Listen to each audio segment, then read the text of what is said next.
Hello dear friends, welcome to the lecture of series of real numbers. In this lecture we shall study conditional convergence and absolute convergence of an infinite series of real numbers. I have written definition here. We shall see first the meaning of this definition, then we will prove a theorem on which states relation between conditional convergence and absolute convergence, and then we shall see some problems. The definition for these type of convergence is: let sigma an be a series of real numbers. First, if sigma mod of an converges, we say that sigma an converges absolutely. If this series summation mod of an means the absolute value of each term is taken and the series corresponding to that is convergent. Then we say sigma an converges absolutely. This is the meaning. If summation mod of an converges, then we say the series converges absolutely. The second is if sigma an converges but sigma mod of an diverges, this series diverges. If you take the absolute value of each term, then the corresponding series or the resulting series diverges. Then we say this series converges conditional. There is a condition. If the terms are taken as summation an, some terms may be positive, some may be negative, that type of series converges. But every term is taken as absolute value means positive. Each term of the series is positive.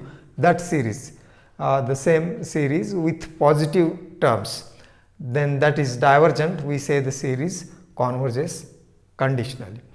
Now we shall consider examples to understand this definition. For example,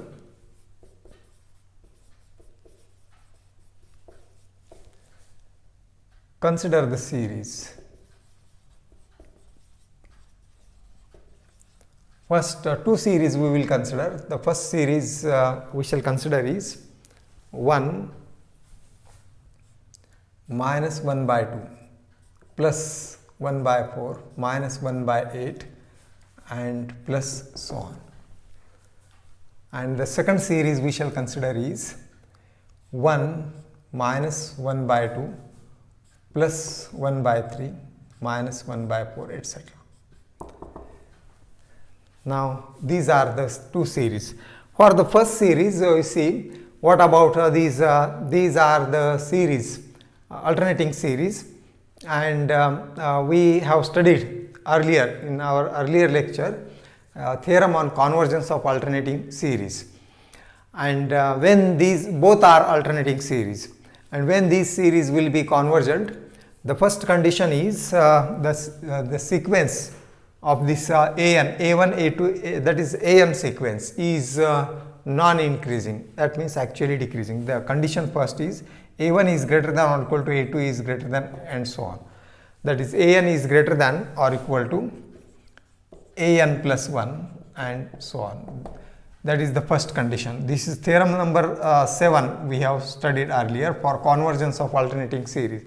And second thing is limit n tends to infinity of an is 0. Then this alternating series sigma minus 1 power n an converges. Now both we shall see whether these two conditions are satisfied for the first series. We see what is 1 by 2, 1 is greater than 1 by 2 is greater than 1 by 4 is greater than 1 by 8 and so on. So the first condition is satisfied. And what about nth term of this series? The nth term we can see the series is 1 minus 1 by 2 plus 1 by 2 square and minus 1 by 2 cube and so on. So this is the first power, and this first term can be written as the 0th power, and actually this series will be summation minus 1 power n plus 1 into half power n minus 1. See, n taking value 1 to infinity. Or if you consider the n takes value from 0 to infinity, then it will be half power n, starting with 0. See, the first term is positive, next is negative, and so on. And here nth term is 1 by 2 power n, and limit of an, limit of this term as n tends to infinity, that is 1 over 2 power n is 0. So therefore both these conditions are satisfied for first series, it is convergent. And what about the second? Second is 1 is greater than half, half is greater than 1 by 3, and the first condition is satisfied. And what is nth term of this? The first term is 1 by 1, the second is 1 by 2, and nth term is 1 by n, and its limit as n tends to infinity is 0. And therefore this second condition is also satisfied for the second series, and thus both these series are convergent. So we simply write both these series are convergent by theorem 7. So we see that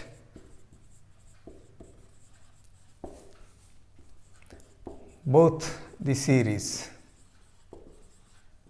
1 and 2 are convergent, and this follows by theorem 7, which we have studied in our earlier lecture. And now we consider the series of positive terms, absolute value terms of 1. Now consider the series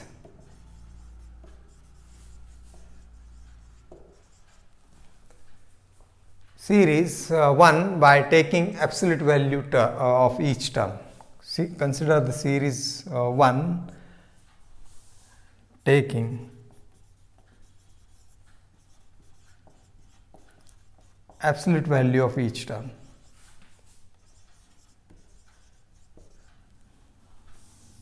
Or that means we have to consider the absolute value of the second term minus 1 by 2. Absolute value of minus half is plus half, means when we consider summation mod of an, each term of that series is positive.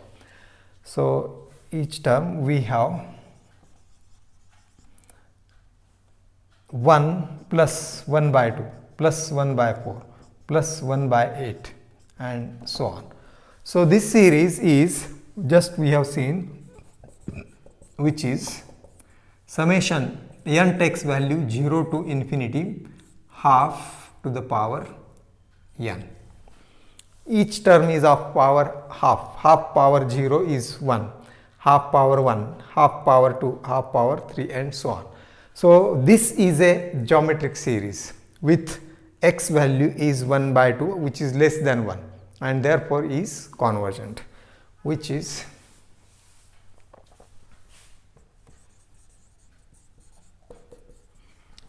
a geometric series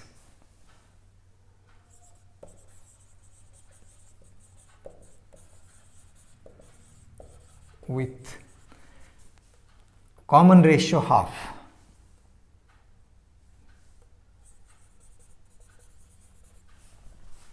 The common ratio is half, and therefore that is convergent.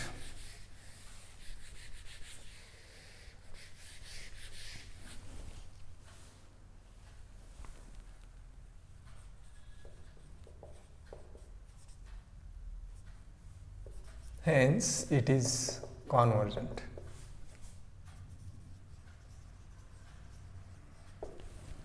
So that means this series is convergent.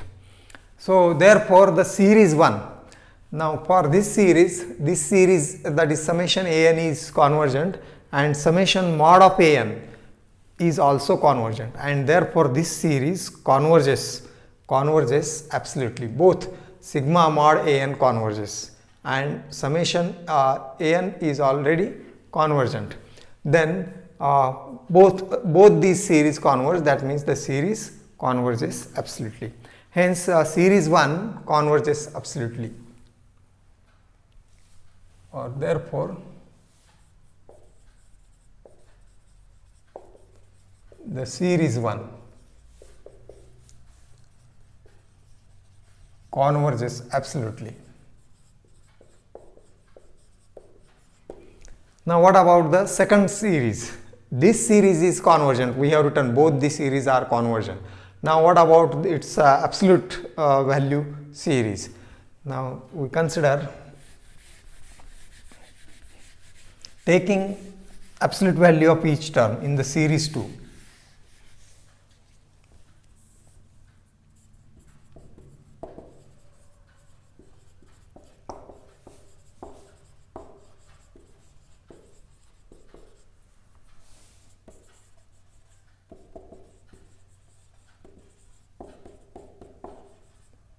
We get the series corresponding to this is 1 plus half plus 1 by 3 plus 1 by 4. Each term is now positive plus so on. And which is the series which is the harmonic series. We have studied this series also.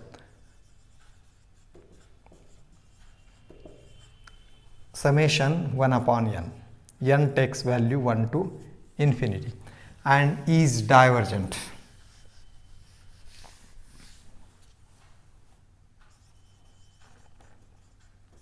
This series we have studied as a separate result which is divergent. So thus this series is convergent. Series 2 is convergent, but if you take the absolute value of each term in second series, that becomes divergent. And therefore here summation mod of an diverge and summation an converge. This series converge, but if you take the absolute value, that the summation mod an diverge, and therefore the second series we say converges conditionally. Hence series 2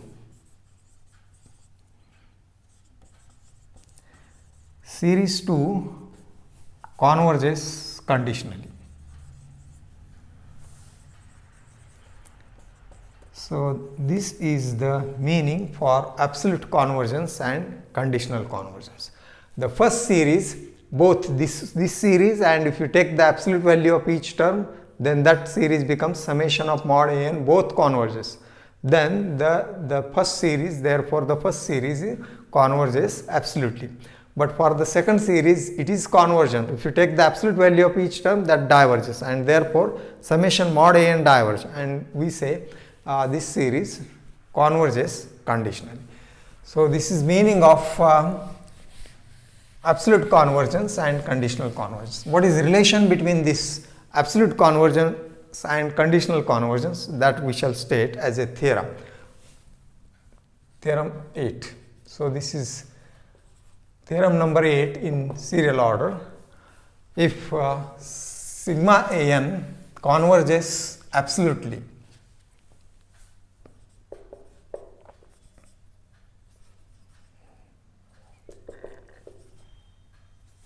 it converges absolutely,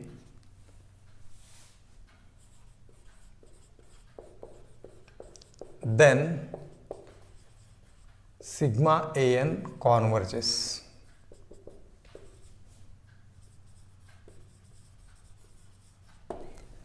Or that means if sigma an is convergent absolutely, then sigma an converges. So or in other way, absolute convergence implies conditional convergence. And see, we have studied earlier what is the meaning of absolute convergence and conditional convergence. Our definition we have studied. Or in other words, that is absolute convergence, or in short,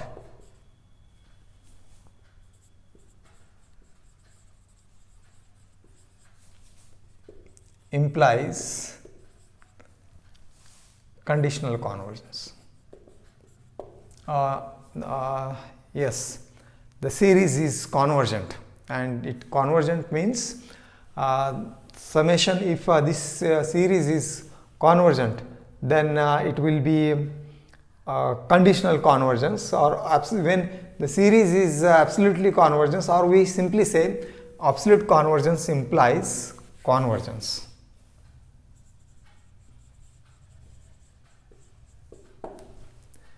Now we shall prove the result. Suppose sigma an converges absolutely.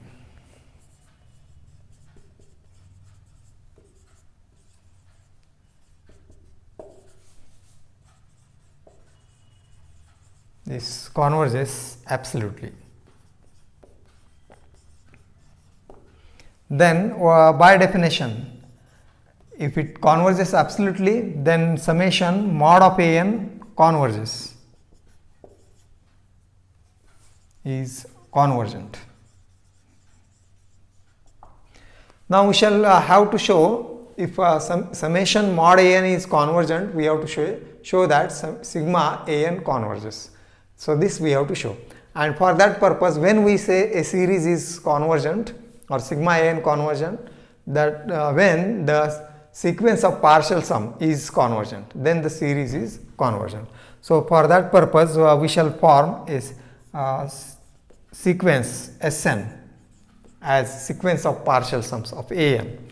Suppose let Sn is a1 plus a2 sum of first n terms of the series sigma an. This we have to consider. We shall show that Sn converges. The sequence Sn converges.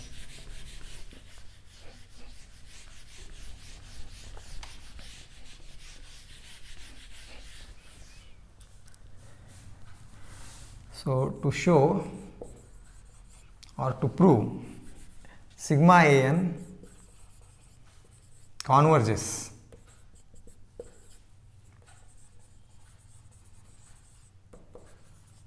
we have to prove that Sn, the sequence Sn,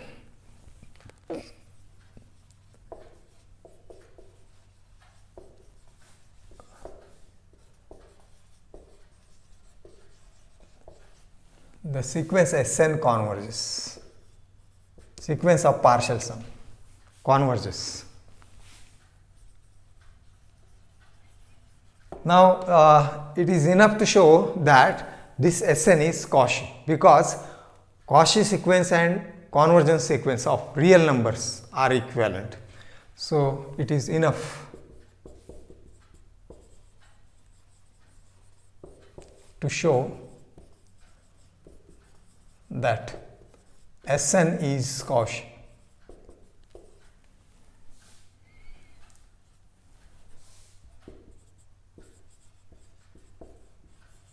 Cauchy sequence of real number implies convergent sequence, and actually Cauchy sequence of real number is equivalent to convergent sequence, and to show it is enough to show Sn is Cauchy. So we shall prove Sn is Cauchy. Now we shall consider the partial sum of this series summation mod an, and that we shall denote by Tn. Now let Tn is equal to mod of a1 sum of first n terms of this series mod of an. So that is mod of a1 plus mod of a2 plus so on mod of an. This is Tn. Now because this series sigma mod an is convergent, the sequence of partial sum Tn is convergent. Then the sequence Tn is convergent.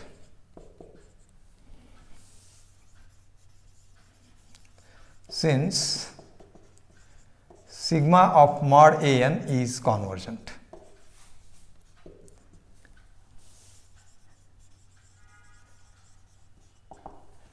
And because Tn is convergent, Tn is Cauchy sequence. Therefore, Tn is Cauchy, because convergent and Cauchy for real numbers are equivalent or imply each other. Tn is Cauchy, and we now apply the definition of Cauchy sequence. So therefore, for given epsilon greater than 0, there exists n belongs to I positive integer n such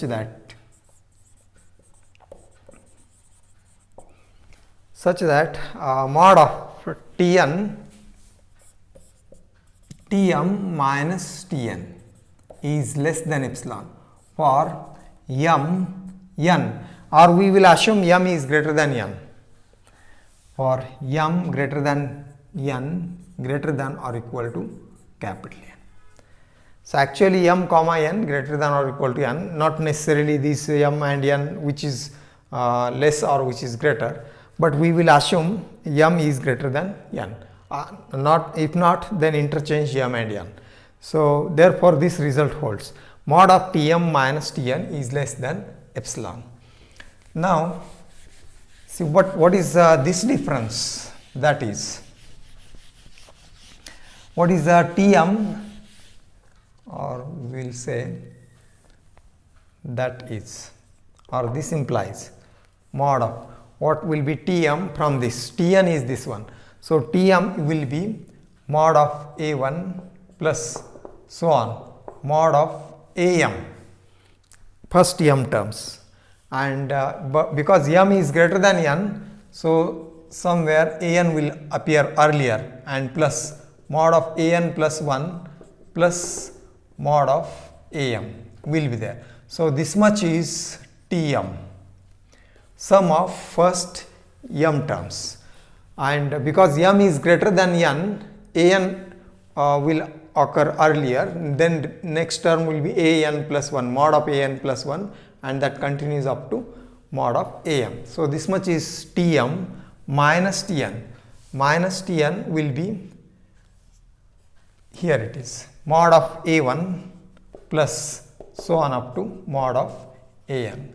So this is Tm minus Tn, and that is less than epsilon. For the condition is n greater than or equal to n.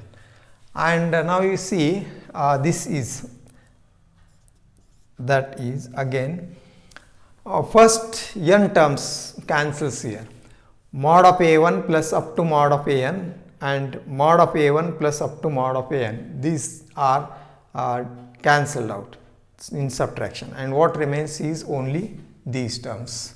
So that is mod an plus 1 plus up to mod am, and that is less than epsilon for m greater than n greater than or equal to n, or here we can write the symbol greater than. And thus, but what is the mod of these values? See, mod of each value is absolute, and therefore mod of mod a means again mod a only, and therefore this is simply mod of an plus 1, or there is no need to write outer modulus because each term is positive, and that will be mod of an plus 1 up to mod of am is less than epsilon for m greater than n greater than or equal to n. So thus we have this relation, and we will suppose this has a relation 1 or inequality 1. Now we want to show this Sn is Cauchy. So therefore we will form the difference Sm minus Sn. Next,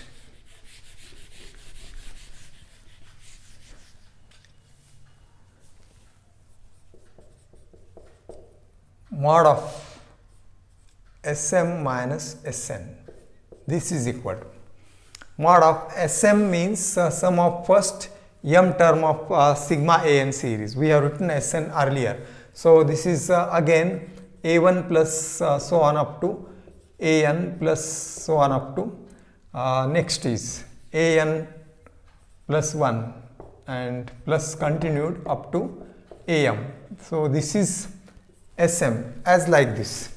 There is no modulus, here it is modulus. So sum of first m terms minus, now sum of first n terms, that is a1 plus up to an, this is the mod of Sm minus Sn, and which is equal to mod of.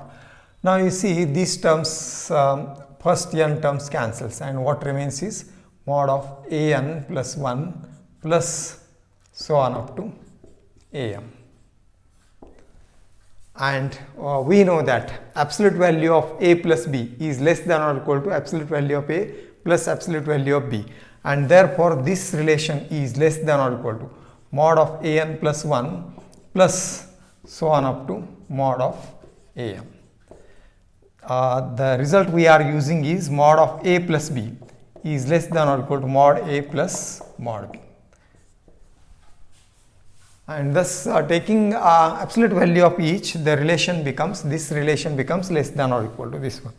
And what is the last expression we have? Mod of an plus 1 plus so on up to mod of am, and that is here, which is less than epsilon. So this is less than epsilon for n or m greater than n greater than or equal to n. So this follows by 1, by statement 1, and thus this shows that Sn is Cauchy.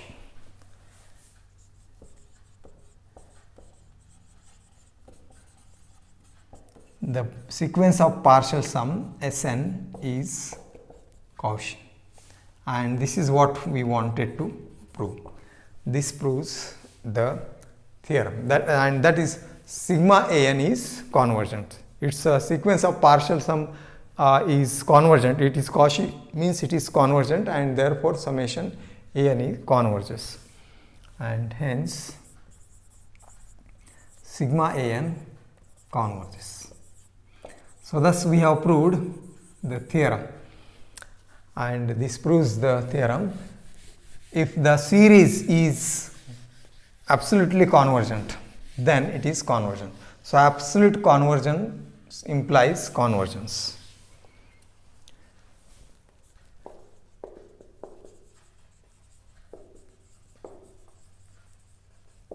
Now we shall have simple problems on it.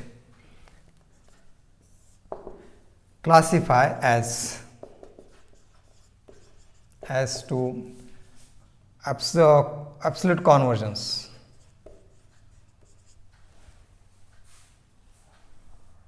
or absolutely convergent or conditionally convergent.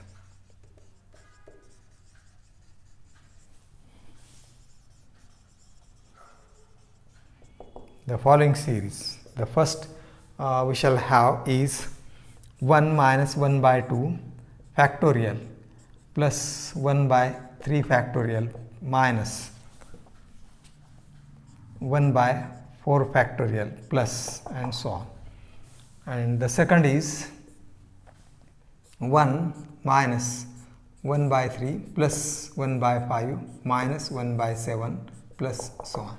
So these two series, and we have to classify whether these are absolutely convergent or conditionally convergent. Now first series we shall see. So what about the series, original series or given series? But this is alternating series, and we apply theorem number 7. So first a1 is greater than a2 is greater than a3, and so on. The first condition is satisfied. And what is limit of nth term? Nth term will be here 1 upon n factorial, and 1 upon n factorial limit as n tends to infinity is 0, and therefore both the conditions of theorem 7 are satisfied and the series is convergent. So we write the solution for the first is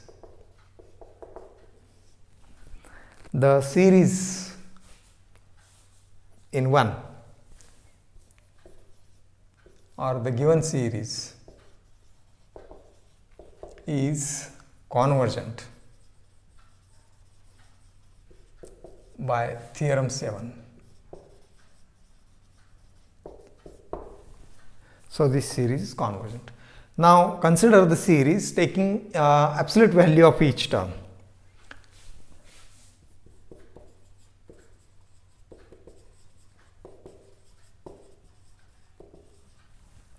1 plus 1 by 2 factorial plus 1 by 3 factorial plus 1 by 4 factorial. Now each term will be positive, and which we can write sigma 1 upon n factorial. This is summation 1 upon n factorial. N takes value 1 to infinity. And we know that 1 upon n factorial is less than 1 upon 2 power n minus 1. So this is certainly less than summation n taking value 1 to infinity 1 over 2 power n minus 1. So we have seen earlier this relation 1 upon n factorial is less than 1 upon 2 power n minus 1.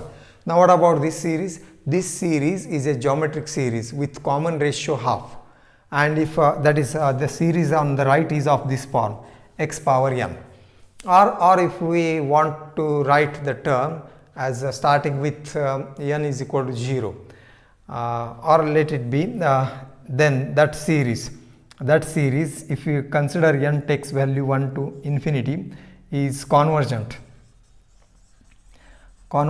if 0 is less than x is less than 1, and here it is 1 by 2 raised to n minus 1. So 1 by 2 is between 0 and 1, and therefore this series is convergent. The series on the right is convergent. On the right is convergent using this result, since, and because this series is convergent, the series in comparison by comparison test, the series on the left is also convergent. Therefore the series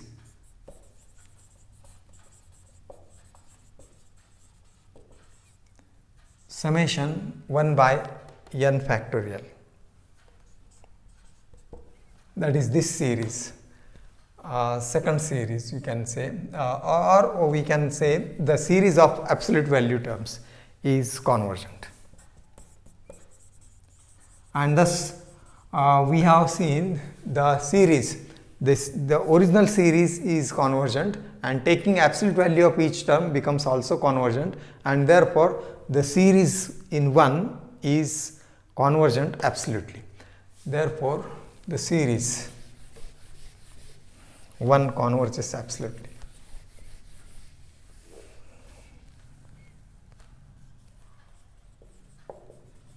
The given series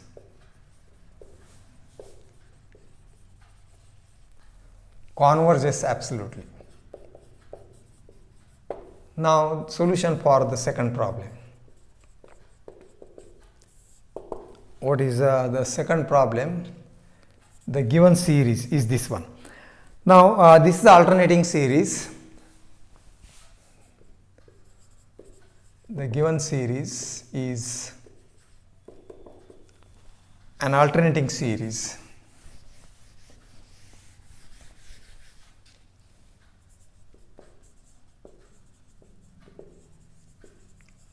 And you see 1 is greater than 1/3 is greater than 1 by 5, and so on. The first condition of theorem 7 is satisfied. And what is the general term here? The general term will be 2n minus 1, 1 over 2n minus 1 is the alternating series, and is convergent by theorem 7. Limit of its nth term will be 0. It is actually 1 upon 2n minus 1. Limit n tends to infinity is 0. Denominator becomes infinite as the term goes on increasing, and therefore limit of nth term as n tends to infinity is 0, and therefore the series becomes convergent and is convergent by theorem 7. Theorem 7 is an important theorem for alternating series. Now we consider the absolute value terms of each absolute value of each term. Now consider the series. The series is 1 plus 1 by 3 plus 1 by 5 plus 1 by 7. Each term becomes positive, and here alternate terms are positive, and plus so on, which is summation Here we can see 2n minus 1, odd terms are there. First is 1 by 1, and if n is 1, then it is 1 by 1. If n is 2, then it is 1 by 3. If n is 3, so n takes value 1 to infinity. Now we want to test the convergence of this series. For that purpose, we use integral test, and for that purpose we shall suppose this as Fn, which is an. Let Fn is equal to an nth term, that is 1 upon 2n minus 1. Nth term is to be taken as Fn, and we use integral test. Integral test for the convergence of the series. What is the integral test? For a decreasing sequence an, the test is like this. If integral 1 to infinity of fx dx converges, then sigma an converges, and if integral 1 to infinity fx into dx diverges, then sigma an diverges. So this is integral test, you should remember.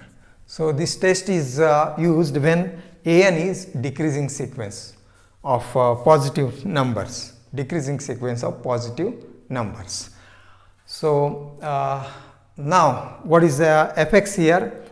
Here, or in this case, integral 1 to infinity of fx dx is equal to integral 1 to infinity f of x. Fn is 1 upon 2n minus 1, f of x will be 1 upon 2x minus 1 dx, and we know its integral is log of 2x minus 1 divided by 2, or half into log of 2x minus 1, and the limits half is constant, so can be written outside. 1 to infinity are the limits, and if you put the upper limit as infinity, then this becomes log of infinity. Log of infinity is again infinity, so infinity, and if you put the lower limit as 1, then it is log 1. Log 1 is 0, so it is log infinity, which is infinity, and or that can be written as half limit x tends to infinity of log of 2x minus 1 minus log 1, and therefore this is infinity, because log infinity is infinity, and thus this is diverges. Integral 1 to infinity fx dx diverges, and therefore the series corresponding to this is which is this is absolute value terms. Series of absolute value term is divergence, hence the series is divergent. Therefore the series, or we may refer this as 1, therefore the series 1 diverges. But what is the original series? Original series is alternating series that converges. See, we have written the given series is convergent, but the series of absolute value term is divergent, and therefore this series converges conditionally. Alternating series converges, but the series of absolute terms diverges. Hence, the given series converges conditionally. So thus we have used the result, or actually we have used the definition to verify whether the series is conditionally convergent or absolutely convergent. In the first problem it is absolutely convergent, in the second problem it is conditionally convergent. So this is about the absolute convergence and conditional convergence of series, and we have proved the theorem which says that absolute convergence implies convergence of series. So remaining part we will continue in our next lecture. Thank you for watching the lecture.